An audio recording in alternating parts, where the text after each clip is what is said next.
Hello, ഇപ്പം ചക്കയുടെ സീസണല്ലേ. നമ്മളെല്ലാവരും പല വെറൈറ്റി വിഭവങ്ങളും ചക്ക കൊണ്ട് ഉണ്ടാക്കുമല്ലോ. ഈ മഴയത്ത് കറുമുറ കഴിക്കാൻ നമുക്ക് ചക്ക കൊണ്ടൊരു ചക്കമുറുക്കായാലോ. ചക്ക ഇതേപോലെ ചെറുതായി അരിഞ്ഞ് വെള്ളമൊന്നും ചേർക്കാതെ പേസ്റ്റ് പരുവത്തിൽ അരച്ച് ഒരു ബൗളിലേക്ക് മാറ്റുക. ഇനി അതിലേക്ക് 1 കപ്പ് കടലമാവിട്ട് കൊടുക്കണം. പാകത്തിന് ഉപ്പ്, 1/4 ടീസ്പൂൺ മഞ്ഞൾപ്പൊടി, 1/2 ടീസ്പൂൺ മുളക് പൊടി, 1/2 ടീസ്പൂൺ നല്ല ജീരകം ഇട്ടുകൊടുത്ത് നന്നായി കുഴച്ചെടുക്കണം.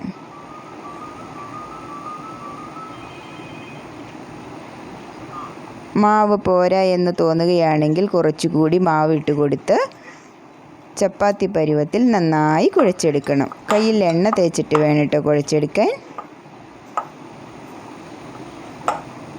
ഇതേപോലെ നന്നായി കുഴച്ചെടുക്കണം.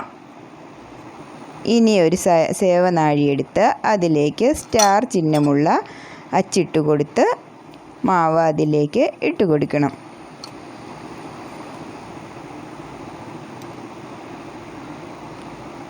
ഇനി എണ്ണ ചൂടാവുമ്പോൾ അതിലേക്ക് വട്ടത്തിലോ അല്ലെങ്കിൽ ഇതേപോലെ ചെറുതായോ ഇട്ടുകൊടുത്ത് വറുത്ത് കോരിയെടുക്കണം.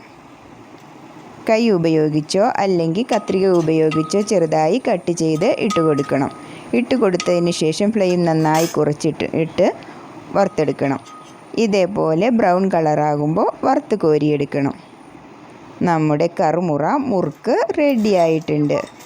ലൈക്ക് ചെയ്യാൻ മറക്കല്ലേ. ഇഷ്ടപ്പെട്ടാൽ എല്ലാവരും ഉണ്ടാക്കി നോക്കി അഭിപ്രായം പറയാനും മടിക്കരുത്. Thanks all.